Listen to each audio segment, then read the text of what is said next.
తులసి అంటే శ్రీనివాసుడికి ఎంతో ఇష్టం. మరి ఎందుకంత ఇష్టం తులసి అంటే? దీని వెనుక ఓ ఆసక్తికరమైన కథ ఉంది. శ్రీ మహావిష్ణుమూర్తి భక్తురాలు తులసిగా మారిన కథ ఎంతో ఆసక్తికరంగా ఉంటుంది. శ్రీ మహావిష్ణువును తన భక్తురాలి తనను శపించిన కథ, తులసి ఆవిర్భావం వెనుక ఉన్న ఆ కథేంటో తెలుసుకుందాం. శ్రీకృష్ణుడి తులాభారం కథను పూర్తి మలుపు తిప్పింది కూడా తులసీ దళమే. మనులు, మాణిక్యాలు, బంగారం, వెండి ఎన్ని సంపదలు సమర్పించినా ఆయన తులాభారంతో ఒక్క అంగుళం కూడా కదలలేదు. కాని ఒక్క తులసి ఆకు వేయగానే ఆ శ్రీ మహావిష్ణువు ఆ తులసీ దళానికి సరిసమానంగా సరితూగాడు. అంటే ఎన్ని కానుకలు ఇచ్చినా ఒక్క తులసి ఆకుకు సమానమని శ్రీకృష్ణ తులాభారం చెబుతోంది. భక్తితో మనస్ఫూర్తిగా ఒక్క తులసి దళాన్ని సమర్పిస్తే చాలు కరుణించి వరాలు కురిపిస్తాడాయన. తులసికి అంతటి విశేషం ఉంది. మరి బృంద అనే అమ్మాయి చాలా అందమైనది, అణుకువ కలిగిన అమ్మాయి. ఆమె కాలనేమి అనే రాక్షసుడి కూతురు. ఆమెకు శ్రీ మహావిష్ణువు అంటే ప్రాణం. ఆయన పూజ చేయనిదే పచ్చి గంగైనా ముట్టేది కాదు. నిత్యం విష్ణు ఆరాధనలోనే మునిగిపోయేది. అటువంటి ఉత్తమురాలికి జలంధర్ అనే యువకుడితో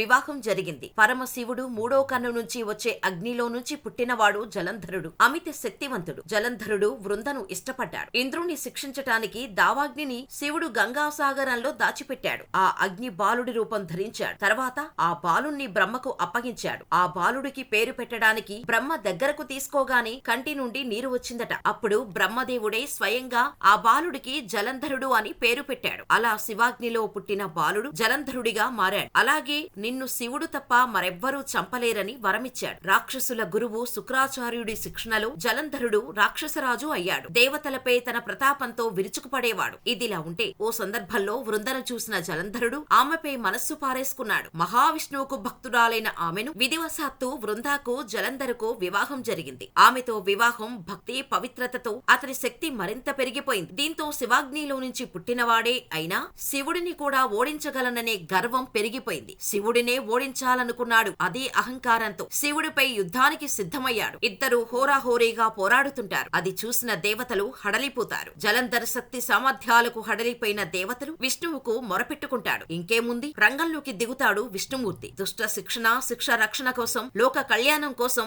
ఎన్నో చేసిన ఆయన జలంధరుడి అంతం కోసం రంగంలోకి దిగక తప్పలేదు. కాని జలంధరుడి భార్య వృంద తన భక్తురాలి భర్తను ఎలా చంపాలి అని సందిగ్ధపడ్డాడు. కాని తప్పదు. జలంధర్ వల్ల దేవతలు పీడింపబడుతున్నారు. దుష్ట శిక్ష రక్షణ కోసం చేయకూడని పనికి పూనుకుంటాడు. జలంధర్ శివుడితో యుద్ధం చేస్తుండగా జలంధర్ రూపంలో విష్ణువు వృంద వద్దకు వెళ్తాడు. మహావిష్ణువును తాకగానే తన భర్త కాదని తెలుసుకుంటోంది. ఆమె పాతివ్రత్యం అంత గొప్పది. పాతివ్రత్యం భంగం కావటంతో జలంధర్ శక్తి సన్నగిల్లుతుంటోంది. మరో పక్క తను ఆరాధించిన మహావిష్ణువే తనని మాయ చేశాడని బాధపడుతుంది. తన ఆరాధ్య దైవమైన విష్ణువుపై కోప్పడుతుంది. తన పాతివ్రత్యం భంగం చేయటంపై ఆగ్రహించిన వృంద మహావిష్ణువును శపిస్తోంది. ఆమె మహాపతివ్రత. దీంతో ఆమె శాపనార్థం సాక్షాత్తు మహావిష్ణువుపై పనిచేస్తోంది. ఆమె శాపానికి గురైన విష్ణువు గండకీ నది సమీపంలో శాలిగ్రామ శిలగా మారుతాడు. అందుకే గండకీ నదిలో శాలిగ్రామ శిలల్ని సాక్షాత్తు శ్రీ మహావిష్ణువుగా కొలుస్తారు. ఆ శాలిగ్రామాల్లో విష్ణు చక్రం, సూర్యుడు రూపాల్లో ఉంటాయి. ఇదిలా ఉంటే